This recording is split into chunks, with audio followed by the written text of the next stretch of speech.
Hi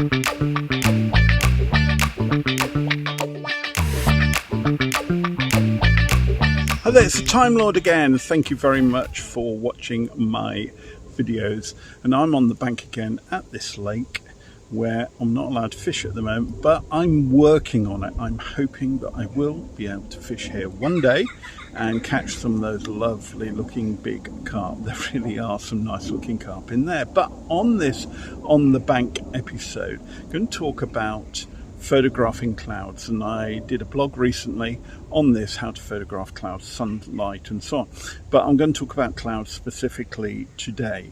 So when you're out on holiday vacation and it's a great view and you've got bright white clouds, they're being blown out, white exposure by the sun, there are several things that you can do to accommodate this to get better photos. Because if your camera takes the automatic exposure of those clouds, the clouds are going to be probably blown out and the detail in your picture, in your image, is going to be lost. It's going to be in shadow, it's going to be dark and all the rest of it. And then it depends upon the sensor of your camera as to whether you can get that detail back. And so basically, when you're photographing clouds, you need to be careful. The first thing you need to do and understand is you do need to learn how to use the exposure triangle and the manual settings on your camera, especially what's called the ISO. I've done another blog and a video on this. You can find that on my YouTube channel for the video and on my website and the blog there. And it's a very simple way of trying to learn to understand how to use the three settings that make up the exposure triangle. So that's the first thing you need to learn. You need to learn how to use your manual settings. Okay, particularly the ISO as well. And the aperture can affect things as to how wide and how small that is as well. So basically you need to remember how to use that. The next thing is you can use what's called a polarizing filter. Polarizing filter normally screws on the front of a camera, and this is mainly about DSLRs. It screws on the front of a camera lens, and basically it actually takes out some of the glare in the sky and things like that. And sometimes it's called sunlight filter and things like that.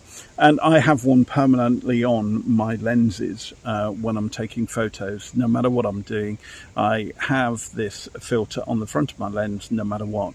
And it also, I've actually dropped lenses in the past and the filter has cracked, not the lens. So there is some protection there as well.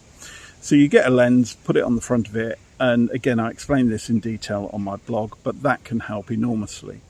Then the final thing that you can do is use a graduated neutral density filter. What is that? An NDR filter. Yet another name, Arwen, yet some more initials to remember. Basically, what it is a filter that is darker at the top and lighter at the bottom. So what that does, it actually cuts out some of the glare and flare again in the clouds, and whereas leaving the bottom half or bottom 2/3 or whatever it is, bottom of the photo for the detail exposed correctly. So it tones down the white, and these come in different measures. So there might be a 5 times, 9 times, 12 times, 15 times, whatever.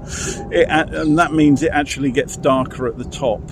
And so on a really, really bright sunny day, you use a darker one on a not so bright sunny day. But even when it's sort of dull and cloudy and the clouds are grey, there will be white in the clouds. So you use a graduated neutral density filter, a graduated NDR filter, they're known as, to actually still stop down that glare on the clouds. Because what you're wanting with a photo is not for it to be white out, or keep the white out on a photo to as little as possible. That's where it's just basically a blank, massive white, glaring white in the clouds, in the sun, etc.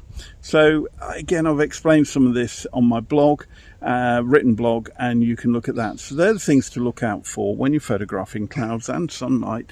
Polarizing filter, graduated neutral density filter, and they basically slot in to an attachment that screws on the front of your lens. And then the third thing is you must learn how to use the exposure triangle. So that's me. I'm on the bank, not fishing, but explaining, just explaining and not fishing, but hopefully one day I'll be able to show you some lovely fish out of this lake. Okay, cheers.